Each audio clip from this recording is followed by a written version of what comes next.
ಎಲ್ರಿಗೂ ನಮಸ್ಕಾರ. ನನ್ನ ಹೆಸರು ಮಣಿ ಎಜೆ ಕಾರ್ತಿಕೇಯನ್. ಕೆಂಪು ಹಳದಿ ಹಸಿರು ಅಂತ ಒಂದು ಚಿತ್ರನ ಇವಾಗ ನಿರ್ದೇಶನ ಮಾಡಿದ್ದೀನಿ. ಇದು ನನ್ನ ಮೊದಲ ನಿರ್ದೇಶನದ ಚಿತ್ರ. ಕೆಂಪು ಹಳದಿ ಹಸಿರು ಚಿತ್ರ ಅಂದ್ರೆ ಒಂದು ಕಾಮಿಡಿ ಥ್ರಿಲ್ಲರ್. ಈ ಸಿನಿಮಾ ಫುಲ್ಲು ಒಂದು ಸಸ್ಪೆನ್ಸ್ ಅಲ್ಲೇ ಹೋಗುತ್ತೆ, ಜೊತೆಗೆ ಕಾಮಿಡಿನೂ ಕ್ಯಾರಿ ಆಗ್ತಾ ಇರುತ್ತೆ. ಕೆಂಪು ಹಳದಿ ಹಸಿರು ಅಂದ್ರೆ ಅದರ ವಿಷಯ ಏನಂದ್ರೆ, ಕೆಂಪು ಅಂದ್ರೆ ಒಂದು ಪಾತ್ರ, ಹಳದಿ ಒಂದು ಪಾತ್ರ, ಹಸಿರು ಒಂದು ಪಾತ್ರ.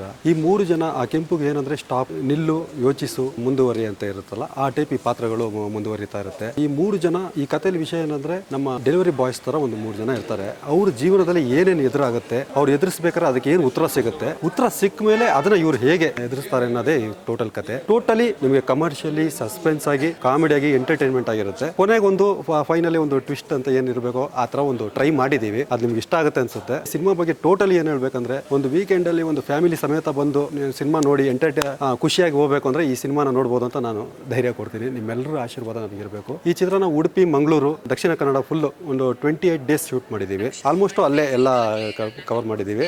ನವೆಂಬರ್ 25 ಟೀಸರ್ ರಿಲೀಸ್ ಆಗಿದೆ. ಇವತ್ತು ಟ್ರೈಲರು, ಆಮೇಲೆ ಒಂದೆರಡು ಸಾಂಗ್ ರಿಲೀಸ್ ಮಾಡಿದ್ದೀವಿ. ಇನ್ನು ಹಂತವಾಗಿ ಎಲ್ಲ ಸಾಂಗ್ಗಳನ್ನು ಬಿಡುಗಡೆ ಮಾಡ್ಬಿಡ್ತೀವಿ. ಸನ್ ಬ್ರೈಟ್ ಅನ್ನೋ ಮ್ಯೂಸಿಕ್ ಚಾನಲ್ ಅಲ್ಲಿ ಇದು ಮಾಡಿದ್ದೀವಿ. ಟೋಟಲಿ ಡಿಸೆಂಬರ್ ರಿಲೀಸ್ ಮಾಡೋ ಥರ ಪ್ಲಾನ್ ಮಾಡ್ಕೊಂಡಿದ್ದೀವಿ. ನಿಮ್ಮೆಲ್ಲರೂ ಸಪೋರ್ಟ್ ನಮ್ಗೆ ಇರಬೇಕು. ಇದು ನನ್ನ ಮೊದಲ ಚಿತ್ರ. Thank you.